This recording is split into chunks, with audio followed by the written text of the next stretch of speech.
Então nós temos ainda muitas rochas, né, que são provenientes da formação do nosso sistema solar, do nosso planeta, né, em volta aí do nosso sistema solar. Então aquelas imagens bonitas, né, do Sol, dos planetas, né, em volta do Sol, não é bem assim como funciona o nosso céu, né, o nosso universo. Na verdade a gente tem muito lixo, né, a gente diz, né, muitas rochas remanescentes. E elas estão por aí, né, são rochas às vezes muito grandes, né. Então, acima de 1 metro de diâmetro, a gente costuma chamar de asteroides. E abaixo de 1 metro, a gente chama de meteoroides. Então, o que mais entra na nossa atmosfera são meteoroides, né, abaixo de 1 metro. Né? Para vocês terem uma ideia, só o ano passado, aqui no observatório, eu registrei mais de 8.000 quedas. Né? Então, as pessoas, às vezes, passam desapercebido, mas isso ocorre durante o dia e a noite, né? E a nossa atmosfera nos protege disso, senão seria inviável, evidentemente, a nossa vida aqui no planeta. Bem, o que é então o tal do Superbólido? O Superbólido é um grande meteoro, né? Então uma rocha espacial muito grande, normalmente acima de 1 metro, então a gente já disse que é um pequeno asteroide, que entra em rota de colisão com o nosso planeta, né? Nossa gravidade então acaba atraindo ele ingressa na nossa atmosfera, né? Inicia esse processo então de fricção contra gases, contra o nosso ar, né? Gera então esse plasma, né, que fica essa luz intensa. Ele, em grande parte do tempo, né, ele acaba derretendo, né, ou muitas vezes explodindo. Tá? O que acontece é que quando é muito grande, né, quando ele produz essa luz muito intensa, significa que ele tem um tamanho muito grande também. E isso apresenta um certo risco. Tá? Nós estamos aí sujeitos a quedas durante as 24 horas, principalmente desses asteroides então menores, que não são tão detectáveis assim, né? Só os maiores asteroides são detectáveis, né? Isso pode ocorrer essa queda em áreas habitadas, em grandes centros, enfim.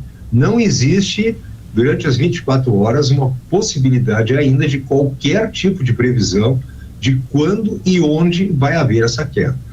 Um meteoro como ontem, que aconteceu, né? Se ele cai, por exemplo, num grande centro, certamente ele provoca aí mortes, né? Provoca aí danos em estruturas, em casas, edifícios, né? Ele vai causar, infelizmente, um estrago, vamos dizer assim, né? Muito grande. E houve muitos casos assim, professor, documentados, em que o meteoro caiu numa zona urbana ou habitada, no mínimo? Sim, existem, né? A gente tem um exemplo aí com um Superbólido que caiu na Rússia, inclusive, Chelyabinsk, né? Que produziu aí de mais de 1.000 feridos, né? Ocorreu explosão de janelas, de portas, derrubou muros, né? Então, por que ocorre isso? Isso ocorreu, inclusive, aqui foi escutado na região de Torres, né? Onde é que ele passou basicamente por cima, né? Nosso litoral norte.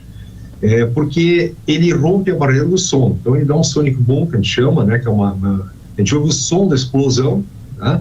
Porque, para vocês terem uma ideia, a velocidade média de um meteoro é 70.000 quilômetros por hora. Nossa! Fica quase inimaginável uma velocidade dessa, né? Existem até acima de 200.000. Né? Então, quando ele rompe essa barreira, evidentemente a gente escuta como se fosse um jato, como normalmente as pessoas escutam, né? Às vezes mais elevado esse ruído. Então, a onda de choque produzida, dependendo da altitude onde é que ele ocorre essa explosão, ele pode sim destruir todas as janelas, portas, vidros de uma cidade inteira. Nós temos um caso aqui no Rio Grande do Sul, que inclusive eu registrei, que tinha sido até então o maior Superbólido registrado, que foi em 2020, foi no dia 1º de outubro de 2020. Isso foi aí 3 horas e 48 minutos, então não foi assim, mas foi 1 hora e 9 minutos, não foi tão avistado, né? Ele explodiu sobre a zona de Vacaria, a 18 quilômetros de altitude, né? Para os ouvintes terem uma ideia, aí os jatos normalmente estão aí sobrevoando uma altitude de 10 quilômetros, 12, né?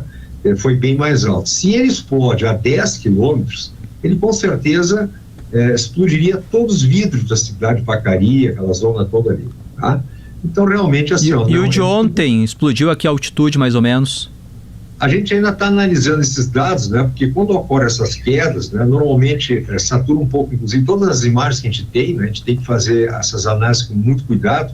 A gente está tentando determinar o peso ainda, né? A velocidade, principalmente o tamanho. Esse de 2020, depois da análise feita, a gente chegou à conclusão que teria 1,74 m de diâmetro, né? e 9 toneladas quando ele ingressou na nossa atmosfera. Aí, claro que ele vai perdendo massa, né? Chega num ponto que ele não aguenta mais a pressão, muitas vezes ele explode. Outros chegam ao solo. E aí que vem a questão interessante, né? E aí é uma coisa importante para a população conhecer.